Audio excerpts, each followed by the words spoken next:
we're at the Young People's Forum Conference, and Diane Ramsay, a technical official, was one of the speakers on the Q&A there. Diane, just tell me a little bit about your own sort of route into officiating.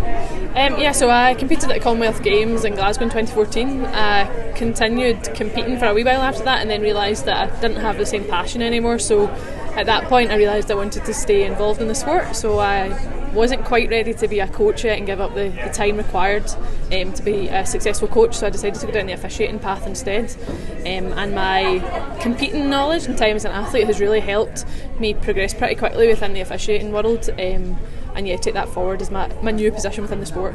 Well, a couple of interesting things that you did say earlier on, which I found fascinating myself. One was, it doesn't need to be a huge commitment in terms of time. It can be once a month or once a week or whatever. And also, as you said, if you've got the athlete's background, then there are certain things that you can transfer over as an official almost immediately. Yeah, that's right.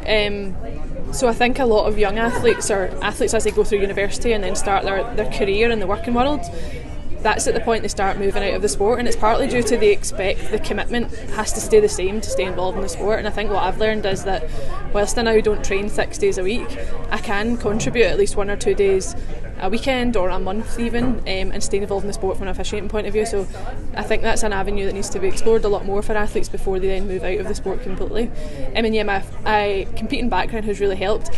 From a track official point of view, it's really helped because I know a lot of the athletes that are in the race, like some of the other panellists today, Derek, Paul and Annabelle. If I see them in a race, I know it's going to be a good race and potentially there could be records broken, so I need to up my game as an official and make sure that all the rules are obeyed and all the results are stand corrected, so that if they do set a record, then it gets ratified correctly. And just sum up for us then what it's like to be part of the team that delivers an event, because you can't be an official on your own. You can be an athlete on your own, you can be a coach on your own probably, but the officials, it really is a team effort, and I imagine there's a great sense of achievement when a championships is concluded probably.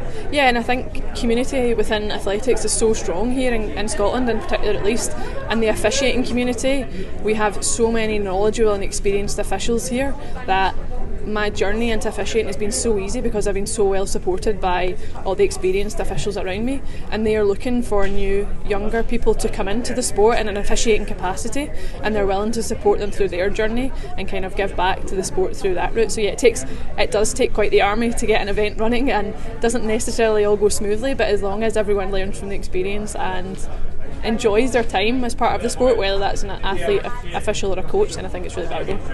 Thank you very much, Dan. No problem.